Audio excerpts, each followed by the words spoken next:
Hello everybody and welcome to an updated review of 7 Days to Die. Now this isn't really an updated review in the term that, the game's been patched and I'm gonna re-review it to see if it's improved, see if I can improve my review score, because honestly, the game has been patched, but the patch doesn't really change any of my opinions on the game. So yeah, this is more of a updated review in the sense that I'm taking your feedback from the last review to heart, and I'm updating this review, making it a bit more organized and a bit more scripted. So yeah, without further ado, let's begin the review.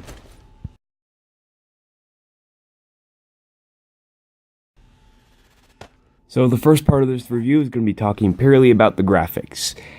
And, well, they really don't look very good. The game is built with Unity. Yes, Unity, the engine that everybody hates. But it is it's a fairly easy engine to use, so I can see why these indie developers used it.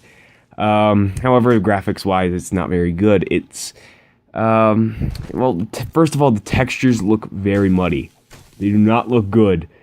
In terms of particle effects, there's barely any particle effects other than, like, some rain and some snow. Maybe fire, has some particles sometimes, but not really. So, particle effects are very, very basic. Lighting, again, is also very, very, very basic. With lighting, there are a few decent lighting effects, but for the most part, it's very basic. In fact, I can say that about most of the game. It just looks very basic. Like, it looks like an indie game. A very low-budget indie game, and that's exactly what this is. In terms of performance, the game freezes about every time it saves.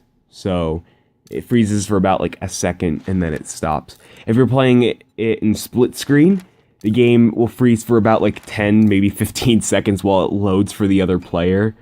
Just a bit of a note for that. But other than that, the frame rate has been fine for me.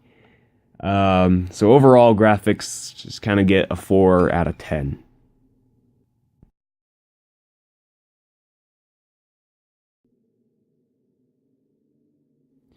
So the next section is sound, and normally I talk a lot about sound, but this game really doesn't have too much in it. In terms of music, it's just sort of generic zombie stuff. And there's barely any music. Let's see here. Oh yeah, voice acting. I didn't recall any voice acting whatsoever, so I can't talk about that. And in terms of sound effects, they're not very great. They don't sound very, meaty, very realistic. They sound basic, very, very basic. They sound like they got them off of freesound.org. That's what I'm trying to say here. They sound really basic and uninspired or anything. So, yeah, sound also gets a 4 out of 10.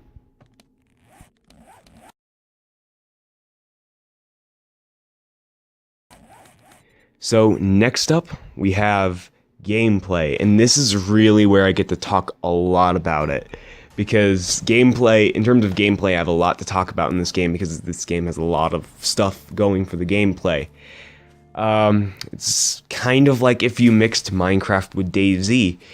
It's actually kind of got a style of DayZ, but you can mine terrain, you can obtain items, you can craft blocks and build houses, build structures, stuff like that, just like Minecraft, but it's also got the survival aspects of DayZ. And that's what really makes this game awesome, in my opinion. So, yeah, in terms of the gameplay, it's actually kind of fun. It's got both survival mode and creative mode. Survival mode is kind of, survival mode, you spawn, you mine trees, you find structures, because it's actually kind of hard to build a structure super early in the game. And the tutorial kind of sucks, but it did do its job of teaching me how to play the game, so that's good. But I will admit that the tutorial really does kind of suck. It doesn't really explain things too well. And that's why I don't really like the tutorial.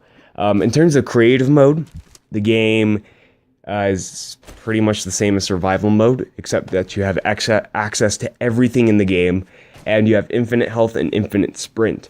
This is really where you can unleash your creativity and build tons of structures, because this game has so much more creative.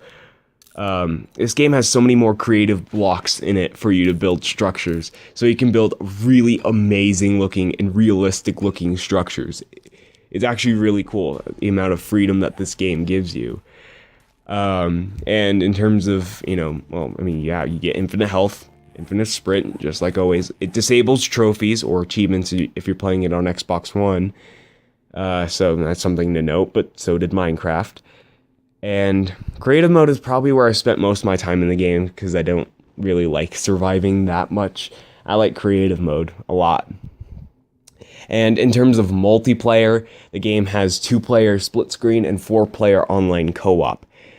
I did get to test out a lot of online, and it's not very stable at the moment.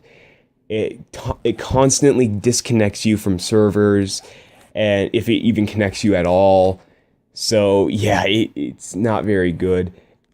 And also, it's actually pretty laggy. The latest patch did fix a bit of it.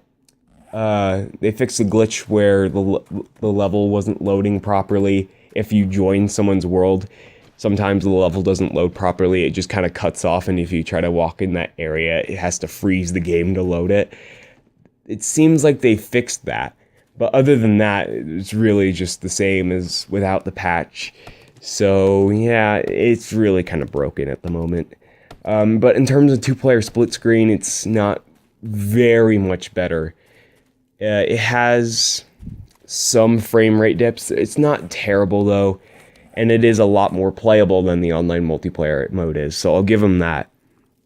But yeah, at the moment, the game is very buggy. Also, yeah, just a whole bunch of bugs can happen. It's not horribly unplayable. It's not unplayable by any means. It's just that it's very buggy. And that's because the game is in alpha still. It's in early access on Steam still, and it's kind of baffling that they would release this on disc and, not say that it's still in alpha. But I will want to point this out to you guys that yes, it is an alpha. However, if you don't mind too many glitches, if you don't mind bad graphics, the game is actually still pretty fun, and it's actually a really fun game to play. So, overall gameplay, actually, I would probably give it a 6 out of 10. Pretty decent game, actually. Just ignore the bugs. So, next up is for the overall score.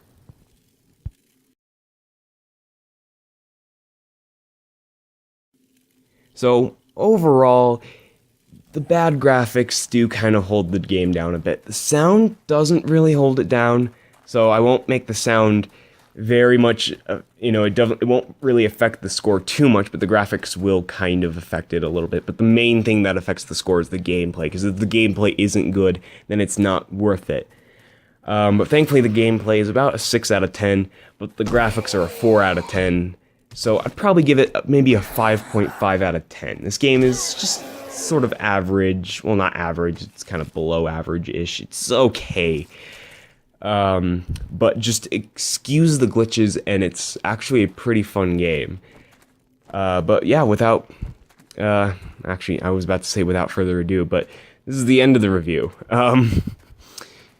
But yeah, 5.5 I think is a fair score to give this. Now, of course, the game is going to be updated constantly in the future, so this game could become a lot better, and I'll probably review the game again in the coming months when it really greatly improves.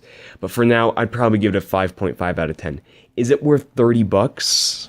Not really. I'd probably wait for it to drop down to $20, but that will probably happen pretty quick. So yeah, that was my review of 7 Days to Die, guys. And I'll see you guys later. Goodbye.